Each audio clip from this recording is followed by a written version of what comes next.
Are you ready to live the life you love, the life you were created to live? Then welcome to Outside the Pulpit. I'm your host, Lisa Metter, and you've just stepped into a space where faith meets mindset and personal transformation fuels real-life conversations.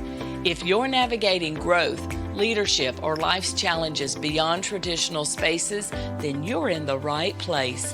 As a minister and certified life and goal coach, I'm here to remind you, today is the perfect day to win the war in your mind. You can break free from those limiting beliefs and boldly step into the life you were meant for. Welcome back. Today's episode is going to be a little different. I am going to come to you with a true story, and it's part of my story.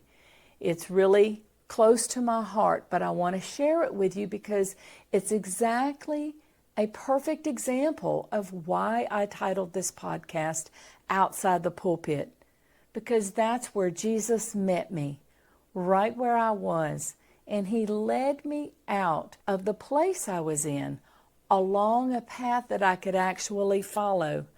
Isn't that just beautiful? That's why I love Him, because He first loved me. And because He never leaves me in places that do not align with His Word or honor the price He paid for me. So today, I want to share a glimpse of that journey with you, just briefly, but from my heart.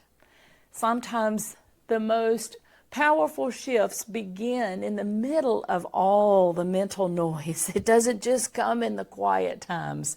Sometimes He just steps in and silences all the noise.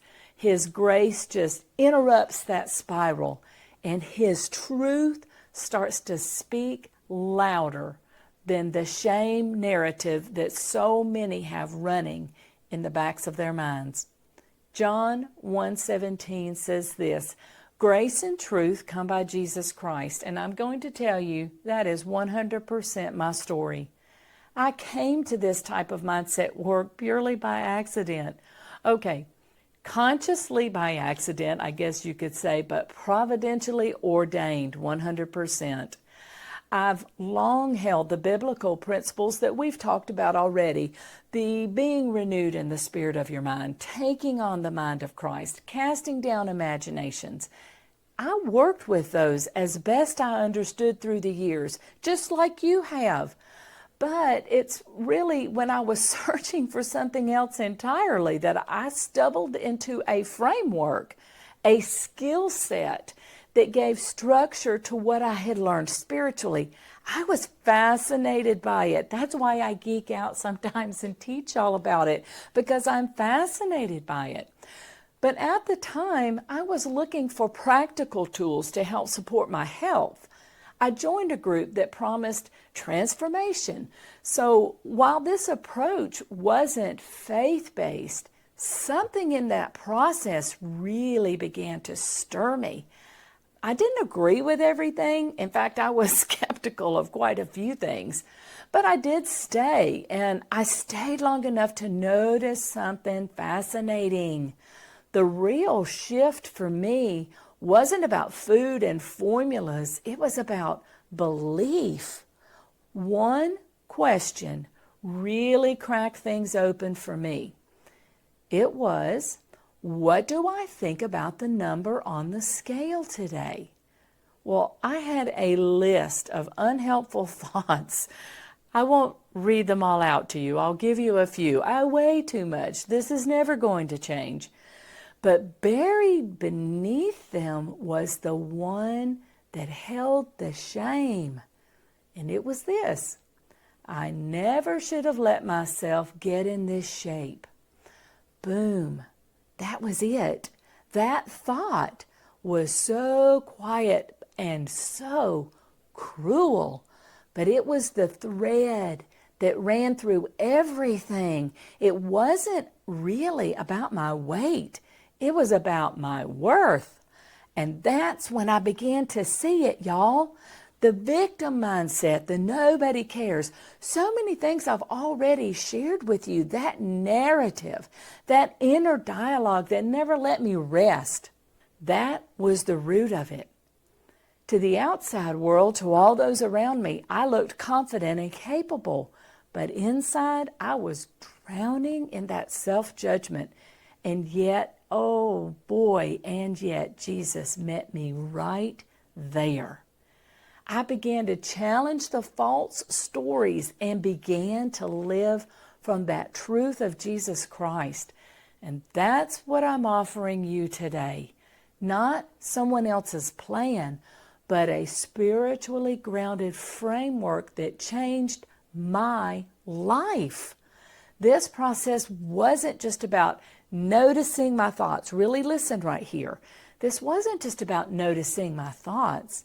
This was about listening for them, looking at them honestly, leaning into the feelings they carried, letting go in prayer of what no longer served me, and learning to love myself through it all. Yeah, I said love myself through it all. So before you bristle too much, just hear me gently today. Loving yourself does not equal indulging yourself. Loving yourself is being a good steward of what Jesus paid all to purchase. 1 Corinthians 6:20, we were bought with a price. And loving yourself enables you to love others. Mark 12:31 says, love your neighbor as yourself.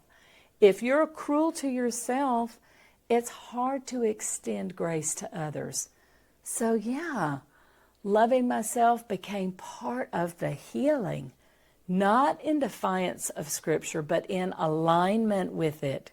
Because when I began to see myself through the lens of grace, I could finally live from that truth of Jesus Christ.